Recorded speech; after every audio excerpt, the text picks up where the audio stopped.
Satkhira DB পুলিশের বিশেষ অভিযানে ৩টি বিদেশি পিস্তল, ৬টি ম্যাগাজিন এবং ৬ রাউন্ড গুলিসহ এক যুবককে গ্রেপ্তার করা হয়েছে। গ্রেপ্তারকৃত যুবক দিভাটা উপজেলার কালাবাড়িয়া গ্রামের মৃত জাফর গাজীর পুত্র মোহাম্মদ আসাদুল গাজী। শনিবার সকালে সাতক্ষীরা পুলিশ সুপার মনিরুল ইসলাম এক প্রেস ব্রিফিংয়ে জানান, শুক্রবার রাতে গোপন সংবাদের ভিত্তিতে ডিবি পুলিশের একটি দল দিভাটা উপজেলার কুলপুকুর মোড়ে অভিযান পরিচালনা করে। পুলিশের উপস্থিতি টের পেয়ে দুই যুবক পালানোর চেষ্টা করে। এ সময় পুলিশ মোহাম্মদ আসাদুল গাজীকে আটক করতে সক্ষম হয়, তবে অন্য যুবক পালিয়ে যায়। পুলিশের একটি বিশেষ চৌকস টিম এসআই আহমেদুল কবিরের নেতৃত্বে সেখানে রওনা দেয় এবং রাত আনুমানিক 8:30টার দিকে আমরা দেবঘাটা থানাধীন জগন্নাথপুর গ্রামের কুলপুকুর নামক স্থানে সাতক্ষীরা থেকে শ্যামনগর গামী রাস্তার উপর দুই ব্যক্তিকে দেখতে পাওয়া যায়। তো পুলিশের উপস্থিতি টের পেয়ে তারা একজন লোডেড অস্ত্র সহ তাক করতে থাকে পুলিশের দিকে এবং অপর ব্যক্তি দ্রুত দৌড়ে পালিয়ে যায়।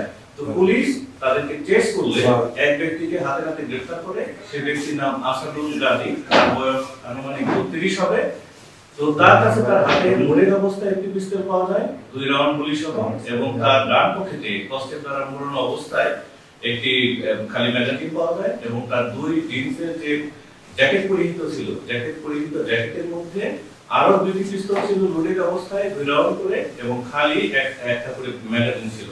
অর্থাৎ এই ব্যক্তির কাছ থেকে আমরা 3টি বিদেশি পিস্তল, যেটা 7.65 এবং 3টি বিদেশি পিস্তল, তার সাথে 6টি ম্যাগাজিন, 3টি ভর্তি ছিল আর 3টি খালি ছিল, এবং 6 রাউন্ড গুলি এই আমরা তার কাছ থেকে উদ্ধার করি। এবং এক ব্যক্তি দ্রুততার সাথে পালিয়ে যায়, যেহেতু রাত্রি ছিল।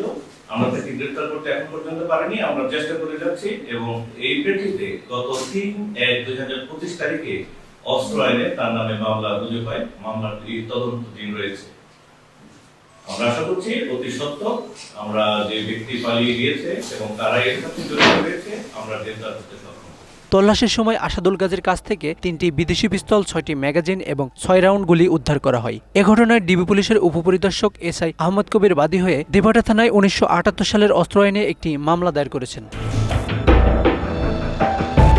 পুলিশ সুপার জানিয়েছেন, পলাতক যুবককে গ্রেপ্তারের জন্য অভিযান অব্যাহত রয়েছে।